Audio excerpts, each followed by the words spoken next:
हरे कृष्ण, राधे राधे। श्राद्ध की परिभाषा।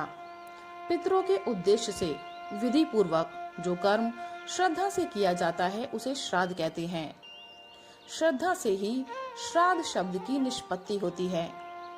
अपने मृत पितृगण के उद्देश्य से श्रद्धा पूर्वक किए जाने वाले कर्म विशेष को श्राद्ध शब्द के नाम से जाना जाता है।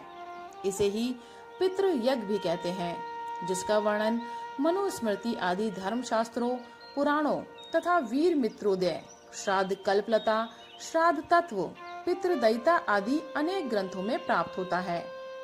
महर्षि पराशर के अनुसार देश, काल तथा पात्र में हविष्य आदि विधि द्वारा जो कर्म तिल और कुश तथा मंत्रों से युक्त होकर श्रद्धा पूर्वक किया जाए वही श्राद्ध है। महर्षि बृहस्पति तथा श्राद्ध तत्व में वर्णित महर्षि पुलस्त्य के वचन के अनुसार जिस कर्म विशेष में दुग्ध, घृत और मधु से युक्त अच्छे प्रकार से पकाए हुए उत्तम व्यंजन को श्रद्धा पूर्वक पितृगण के उद्देश्य से ब्राह्मण आदि को प्रदान किया जाए उसे श्राद्ध कहते हैं। इसी प्रकार ब्रह्म पुराण में भी श्राद्ध का लक्षण लिखा है। देश, काल और पात्र में विधि पूर्वक श्रद्धा से पितरों के उद्देश्य से जो ब्राह्मण को दिया जाए उसे श्राद्ध कहते हैं।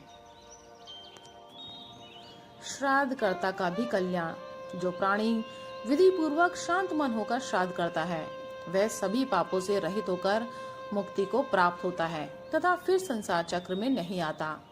अतः प्राणी को पितृगण की संतुष्टि तथा अपने कल्याण के लिए भी श्राद्ध अवश्य करना चाहिए। इस संसार में श्राद्ध करने वालों के लिए श्राद्ध से श्रेष्ठ अन्य कोई कल्याणकारक उपाय नहीं है। इस तथ्य की पुष्टि महर्षि सुमंतु द्वारा भी की गई है।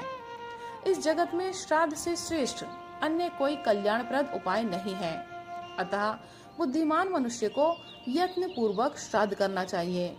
इतना ही नहीं, श्राद्ध अपने अनुष्ठाता की आयु को बढ़ा देता है, पुत्र प्रदान कर कुल परंपरा को अक्षुण्ण रखता है, धन धान्य का अंबार लगा देता है, शरीर में बल पौरुष का संचार करता है, पुष्टि प्रदान करता है और यश का विस्तार करते हुए सभी प्रकार के सुख प्रदान करता है। श्राद्ध से मुक्ति। इस प्रकार श्राद्ध सांसारिक जीवन को तो सुख में बनाता ही है, पर लोक को भी सुधारता है और अंत में मुक्ति भी प्रदान करता है। अर्थात श्राद्ध से संतुष्ट होकर पितृगण श्राद्धकर्ता को दीर्घायु, संतति, धन, विद्या, राज्य, सुख, स्वर्ग एवं मोक्ष प्रदान करते हैं। अत्रि संहिता का कहना है, जो पुत्र, भ्राता, पौत्र अथवा दौहित्र आदि पितृ कार्य में संलग्न रहते हैं वे निश्चय ही परम गति को प्राप्त होते हैं। यहाँ तक लिखा है कि जो श्राद्ध करता है, जो उसके विधि विधान को जानता है, जो श्राद्ध करने की सलाह देता है और जो श्राद्ध का अनुमोदन करता है, इन सबको श्राद्ध का पुण्य फल मिल जाता है। राधे राधे। हरे कृष्ण।